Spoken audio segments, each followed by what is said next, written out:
시작하기에 앞서 구독과 좋아요 안 하셨다면 구독과 좋아요 꼭 한 번씩 부탁드립니다. 구독과 좋아요는 크리에이터에게 큰 힘이 됩니다.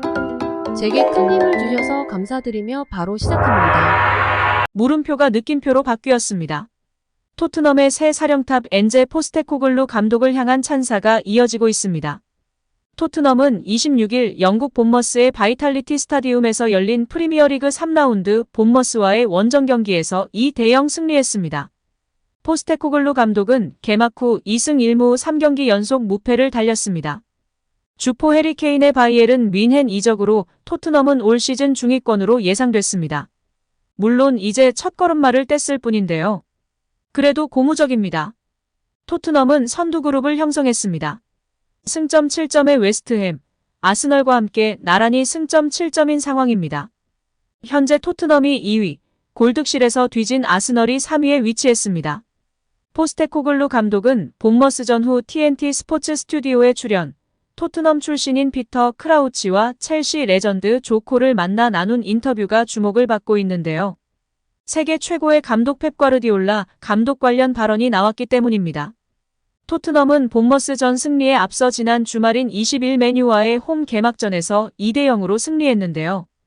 이에 관해 맨유 레전드 게리 네빌은 22일 스카이 스포츠의 먼데이 나이트 풋볼에서 포스테코글루 감독의 지도력을 평가절하했습니다. 특히 그는 오른쪽 풀백 페드로 포로의 불안한 플레이를 강도 높게 비판하면서 내 생각에는 감독들이 펩 과르디올라 맨시티 감독의 아이디어를 모방해 그것을 꽤 비효율적으로 만들었다. 의심의 여지가 없다. 위험과 보상 사이의 균형이지만 토트넘은 여기에 적응해야 한다고 꼬집으며 화제가 되었습니다. 이번 본머스전은 전혀 달랐는데요. 좌우 풀백인 데스티니 우도지와 포로는 동력이었습니다. 그들은 뛰어난 스피드를 앞세워 쉴 새 없이 공수를 넘나들며 윤활유 역할을 했습니다. 그래서 콜이 포스테코글루 감독을 불러놓고 물었습니다. 선수들이 자유롭게 플레이하는 것처럼 보인다. 감독이 공을 들이는 부분인가? 물론 내가 감독의 비밀이나 다른 전술을 훔치려는 것은 아니다. 호주 출신의 포스테코글루 감독이 대답이 걸작이었는데요. 네빌을 향해 보복하며 화제가 되고 있습니다. 그는 안위를 연발한 후 그냥 펩을 흉내내는 중이다라며 웃으며 말했고 콜과 크라우치는 포복절도했습니다. 토트넘 팬들은 포스테코글루 감독의 재치에 즐거워했습니다. 팬들은 SNS를 통해 그는 단지 다운 펩의 오랜 친구일 뿐이지만 포스테코글루는 믿을 수 없을 만큼 뛰어난 축구 감독이다. 그를 정말 사랑한다. 모두가 엔젤을 좋아한다. 우리 감독의 클래스다. 토트넘에서 가장 호감 가는 감독일 수도 있다 등의 반응을 쏟아내고 있습니다. 헌데 실제로 포스테코글루 감독과 펩 감독은 인연이 있습니다.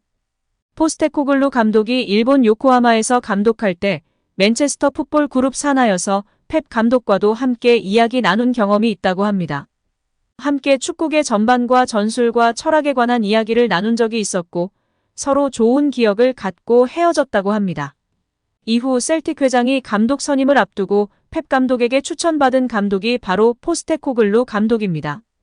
펩이 추천한 포스테코글루 감독은 셀틱에서 성공 가도를 달렸습니다. 결국 이번 시즌 토트넘에 둥지를 트게 된 것입니다. 이와 관련 영국 매체 더선에서 보도하기도 했었는데요.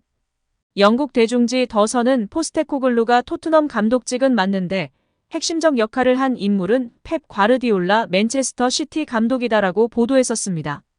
이 매체는 2021년 포스테코글루를 셀틱에 처음 추천한 인물이 펩 과르디올라 맨체스터 시티 감독이라며 맨체스터 시티는 2019년 프리시즌에 당시 포스테코글루 감독이 지휘봉을 잡고 있던 J리그 요코하마 마리노스가 맞대결을 펼쳤다.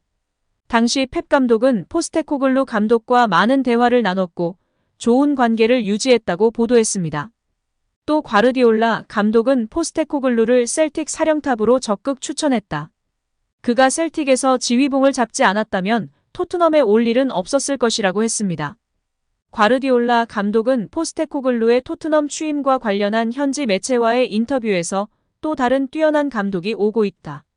몇 년 전 도쿄에서 그를 만난 것은 행운이었고 시티 풋볼 그룹의 클럽 중 하나인 요코하마의 감독이었을 때였다고 회상하며 큰 관심과 주목을 받기도 했습니다. 펩과의 인연이 있는 포스테코글루 감독인데요. 맨시티와의 대결도 관심 있게 지켜보면 더욱 재미가 배가 될 것 같습니다. 진짜 포스테코글루 감독의 말처럼 고작 3경기를 치렀을 뿐인데요. 정말 느낌이 좋은 건 사실입니다. 토트넘 다음 시즌 챔스 진출도 기대해봐도 될 것 같은데요. 그 중심에 있을 우리 캡틴 손을 기대하고 응원하겠습니다. 한편 포스테코글루 감독이 직접 PK 전담 키커에 관한 발언을 하며 주목을 받고 있는데요. 케인이 이적하기 전까지는 전담 키커는 케인이었습니다. 케인이 결장했을 때는 다른 선수들이 맡았지만 케인이 경기장에 있다면 항상 케인이 맡았었습니다. 케인의 PK 능력은 세계 최고 수준이었기에 이제 토트넘은 케인을 대신해 PK를 맡아야 할 사람을 찾아야 하는데요. 포스테코글루 감독이 차기 PK 전담 키커로 생각하는 선수의 후보 중에는 손흥민의 이름도 있어 팬들의 기대감이 높은데요. 포스테코글루 감독은 몇몇 선수들이 노력하고 있는 걸 봤다. 손흥민도 거기에 있었다. 제임스 매디슨과 히샬리송도 있었다며 3명의 선수가 후보에 있다는 걸 이야기했다. 추가적인 후보는 이브 비수마까지였다. 포스테코글루 감독은 비수마가 PK를 500번 시도해서 495번 정도 놓친 걸 본 적이 있다며 농담을 한 뒤 비수마도 밖에서 연습 중이라 아직은 잘 모르겠지만 대략 그런 순서대로 진행될 것 같다고 힌트를 남겼습니다. 이에 팬들은 와우 저 순서라면 손흥민이 1번 아니야? 주장이니까 책임감 있게 손흥민에게 1번을 줬으면 좋겠어. 이제 손흥민 몰아주기 하는구나 좋다. 포스테코글루의 선택이 마음에 들어.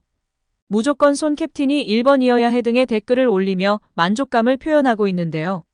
정말 손 캡틴을 제대로 지지하고 밀어주려고 하는 것 같아 기분이 좋은 것 같습니다. 손흥민은 토트넘에 입단해 자리 잡은 뒤로 코너킥과 프리킥을 전담해서 처리해왔는데요. 골을 직접 노릴 수 있는 위치에서의 프리킥은 아니었지만 위협적으로 동료들에게 킥을 연결해주는 자리에는 언제든지 손흥민이 있었습니다. 주장이 된 이번 시즌부터는 킥력이 좋은 매디슨이 손흥민 대신 코너킥과 프리킥을 주로 전담하고 있습니다. 프리킥이나 코너킥과 다르게 손흥민은 토트넘에서 PK를 거의 맡은 적이 없는데요. 8년 정도의 시간 동안 딱 4번을 맡았습니다. 그중 2번 성공했고 2번 실패했는데요. PK를 차지 않다 보니 2021년도 시즌 손흥민이 프리미어리그 득점왕을 차지했을 때 PK 골이 없는 득점왕으로 주목을 받기도 했었습니다. 포스테코글루 감독이 주장 완장처럼 PK 키커 역할도 손흥민에게 맡긴다면 득점을 터뜨리기 훨씬 수월해질 것으로 보여 팬들의 기대와 관심이 높아지고 있습니다.